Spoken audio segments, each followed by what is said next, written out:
How I would define Agile within the context of HR is really very, very simply about putting our customer at the heart of everything that we do. So for us, predominantly our customer is, of course, our employee, but it's also the very many different stakeholders we have across the business. And when I think of Agile HR, I think about that customer centricity, but I also think about how we work and our mindset with Agile as well. So it's really about creating value for our customers.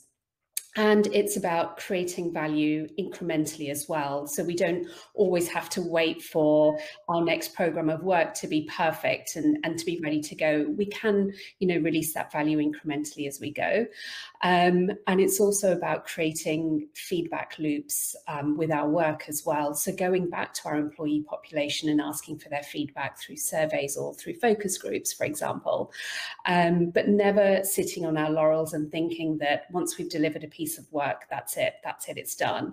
It's always thinking about how we can make it better every time through feedback. It's really, really important to think of Agile and to be a HR Agile leader today. And the reason for that is really looking at the world around us. So notwithstanding what we as a HR population have been through in the last 2 years and leading and navigating our organisations through what has been quite unprecedented times for us. We just don't have the luxury anymore of being able to rely on really bulky processes or best practices that aren't relevant for today. The world is moving so fast in so many ways. We see it right now across, recruitment and the pressure there is to bring great talent into the organisation through great talent being on the move as well in many ways. We're hearing a lot about the great resignation, for example. And if we were to sit back and just rely on what we've always done in the past, we just wouldn't be able to keep up. And in many ways, it's just not a relevant way of working.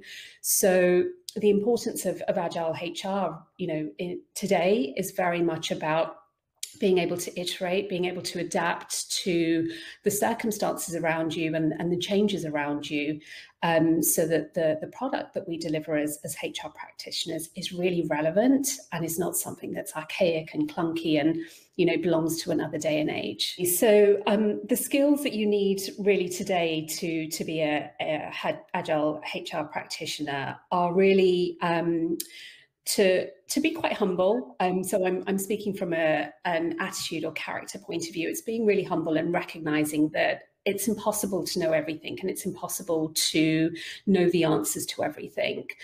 So it's bringing a very curious mindset. It's bringing a very data-driven mindset to say, here is the problem that we're trying to solve, or here's the question that we have in our minds. And it's impossible for us to know what the answer to this is. So you need to be able to mine for data. And as HR practitioners, we're so fortunate in that we have so much data around us right now. So it's being able to mine for data. It's also being able to act as a consultant to the organisation as well, but also to your employees. So to ask them directly, what is it that would add value to you? And what are the tools and methodologies that would enable us to bring that value to you?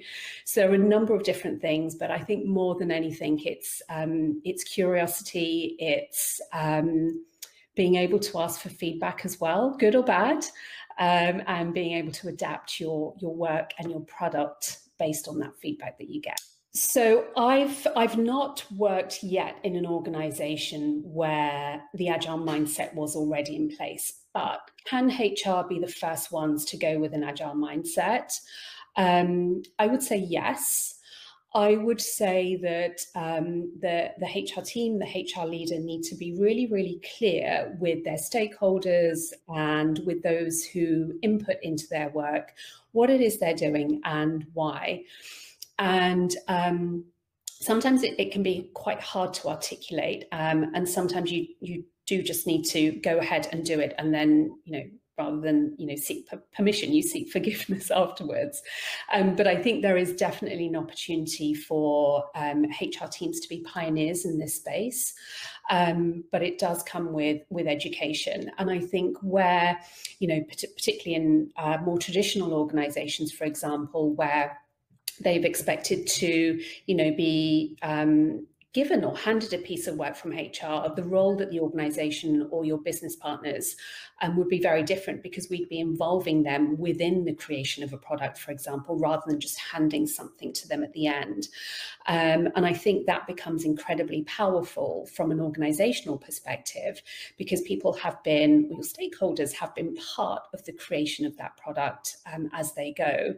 So, is it doable? Yes. Is it easy? No. But I think that, with the right kind of frameworks around you and the right mindset, it has the potential to really revolutionize the way that the people team work within any given organization. So mindset and the way that you approach Agile is crucial. And getting people to understand that, for me, has always been about really explaining, the overall value that an Agile methodology can bring to the organization.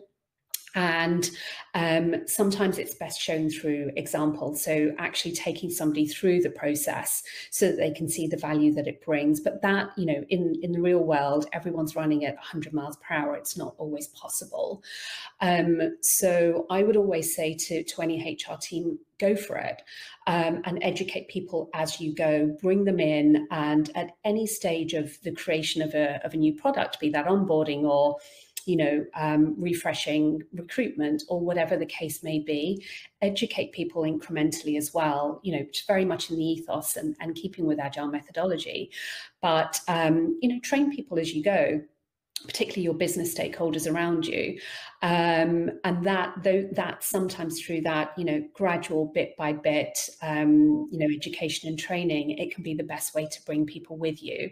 And then once they've finally seen the end results of what's possible through this methodology, I think you'll almost indefinitely get that aha moment of, right, now I get it, and now I understand why you want us to work this way. So I would say, make sure that you yourself have understood the methodology. So whether that means, going out and reading up as much as you can on the topic, or, looking into Agile certifications, I think that's incredibly helpful. It definitely helped me on my journey. So that's definitely one area. And also talk to colleagues, talk to other HR people in other businesses who have started on this journey, and understand what's worked for them, where did they fall down and trip up, and what information can they share with you. I've always found the HR community really open in that sense, and sharing information. I would say really be driven by data as well. So when you're thinking about, this problem that you're trying to solve, gut instinct just doesn't cut it anymore. And it's always about going to the richness of data that we have around you, both in terms of, quantifiable data, but also speaking to people. There is absolutely no substitute for speaking to your employees and understanding what brings them value. And then my third top tip would definitely be release value as you go. So release, pieces of the project or new things, new documents, whatever it may be that you've created as you go. Don't wait until the end for a big bang. Usually a big bang overwhelms the organization. And actually what you want is not to be waiting for, weeks or months before you deliver something, but you can deliver, increments of value within a matter of days. So it's really about changing our mindset and not thinking that it has to be perfect before it's delivered.